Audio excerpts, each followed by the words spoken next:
कुछ दिन पहले हमने पढ़ा, एक अत्यंत भावुक इंसान का भाव शून्य हो जाना बड़ी घटना है। आपने कभी कहा था कि भावुकता नेगेटिव इमोशन है, तो क्या भाव शून्य होना भी कोई नेगेटिव शब्द है या पॉजिटिव शब्द है? बढ़िया। लेकिन पहली बात ध्यान से सुनिए, भाव शून्य दशा होती नहीं है, चाहे वो नेगेटिव हो पॉजिटिव हो, भाव तो भाव होता है। भाव शून्यता की दशा क्या है?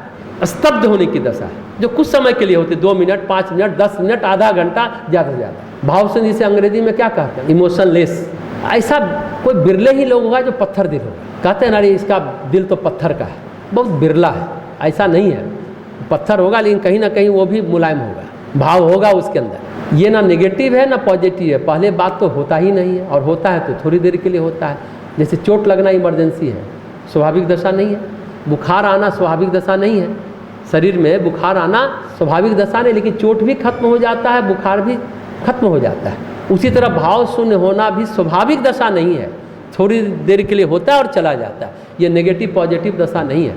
अवाक हो जाना, स्तब्ध हो जाना, उसकी दशा है। कितनी देर अवाक रहें, कितनी देर स्तब्ध रहें? किसी के सामने आश्चर्यजनक घटना घटी तो अवाक रह जाता है, अरे देख के तो हम स्तब्ध रह गए, स्टैचू बनकर रह गए, खड़े के खड़े रह गए, कोई बोली नहीं फूटा, निकला नहीं।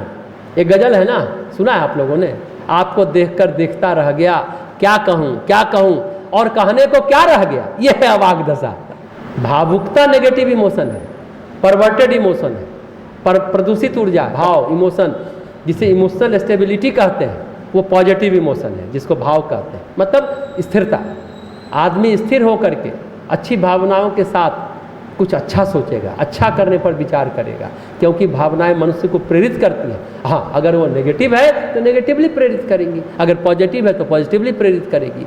शायद यहाँ भाव शून्य होने का अर्थ यह भी कह सकते हैं कि भावना का हीन होना, कोई अर्थ ये भी कह सकते हैं पत्थर दिल होना, जो हमने कहा। लेकिन भाव के बिना व्यक्ति हो ही नहीं सकता, भले वो नेगेटिव हो या पॉजिटिव हो, भाव तो होगा ही। भाव के बिना कुछ हो नहीं सकता। भावना के नींव पर ही व्यक्तित्व की इमारत गढ़ी जाती है।